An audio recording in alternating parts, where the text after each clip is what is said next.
অপার সৌন্দর্যের চট্টগ্রামের পার্কি সমুদ্র সৈকতে বঙ্গোপসাগরে সৃষ্ট অস্বাভাবিক জোয়ার ও উত্তাল ঢেউয়ের আঘাতে ভেঙেছে বেড়িবাঁধ ও পাড়।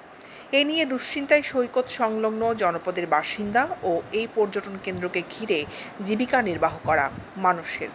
গতকাল বুধবার বিকেলে সরেজমিনে গিয়ে দেখা যায় উপড়ে গেছে ঝাউবন, সৈকতের নারকেল গাছ সহ বিভিন্ন প্রজাতির বহু গাছ।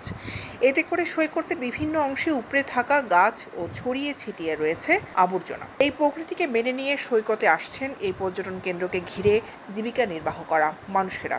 এদের কেউ ২০ চেয়ার ফুটবল ভাড়া দেন, কেউ বা চটপটি, হালিম, আচার, সামুদ্রিক মাছ ও কাঁকড়া সহ বিভিন্ন সামগ্রী বিক্রি করেন। এর বাইরেও রয়েছেন সাগর পাড়ে ভাড়ায় চালিত মোটরসাইকেল ও পর্যটকদের ছবি তোলার কাজে নিয়োজিতরা।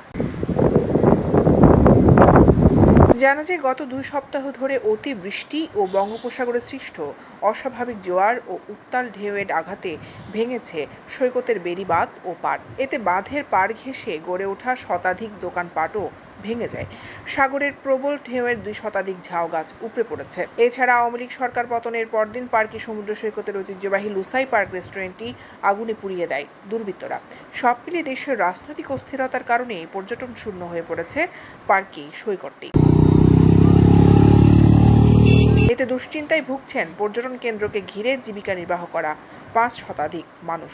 সৈকতে প্রবেশের রাস্তাটার অবস্থা বেহাল হওয়ায় ঝুঁকি নিয়ে গাড়ি পারাপার করতে হয় চালকদের। তারা দ্রুত রাস্তাটি সংস্কারের দাবি জানান। ব্যবসায়ীরা বলেন, বঙ্গোপসাগরে সৃষ্ট অস্বাভাবিক জোয়ার ও উত্তাল ঢেউয়ের আঘাত লেগেছে সৈকতে। গত জুলাই থেকে পর্যটক খুব কম এসেছে সৈকতে।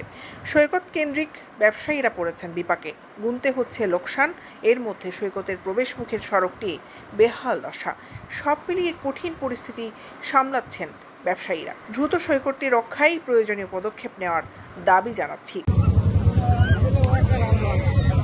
দৈনিক আজাদী নিউজ ডেস্ক।